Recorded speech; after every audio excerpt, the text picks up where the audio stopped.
Bonsoir. Alors ce soir c'est une petite vidéo pour répondre à Eric Brunet qui vient de publier une lettre ouverte où il dit qu'il faut dire toute la vérité aux usagers et notamment, ce sont ses propos, sur l'ouverture à la concurrence, qu'elle serait bénéfique aux usagers.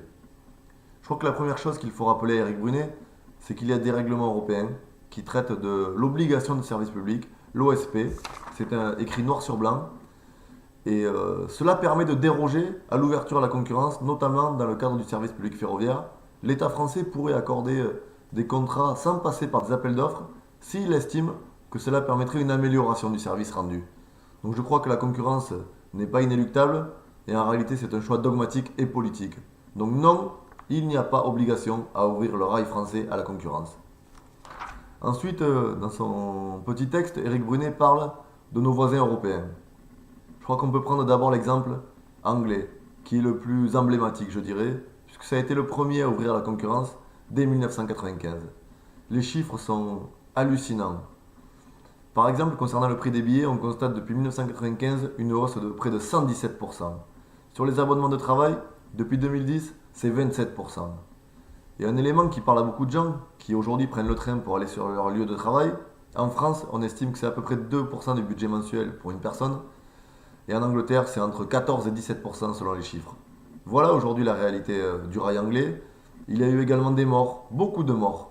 Donc je crois qu'elle n'a été en rien positive ni pour les usagers, ni pour les cheminots anglais qui l'ont subi de plein fouet.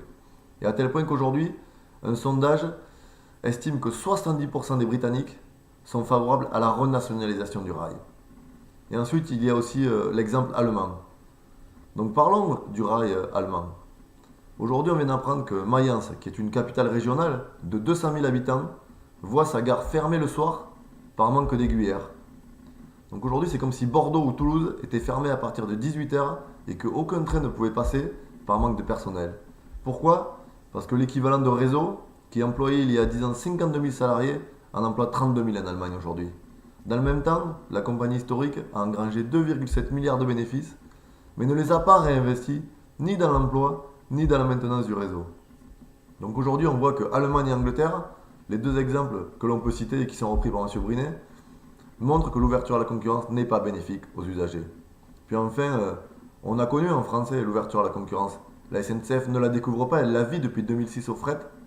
Et tous les cheminots peuvent vous en parler. Ça a été une catastrophe. Moins 50% de salariés.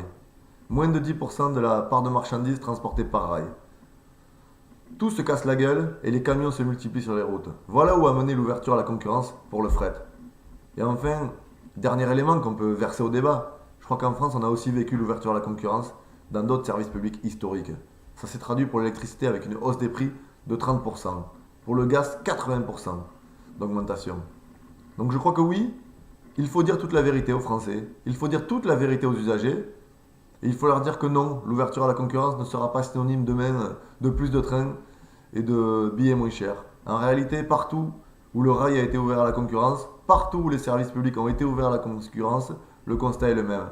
Hausse des tarifs, baisse du service rendu et remise en cause de la sécurité.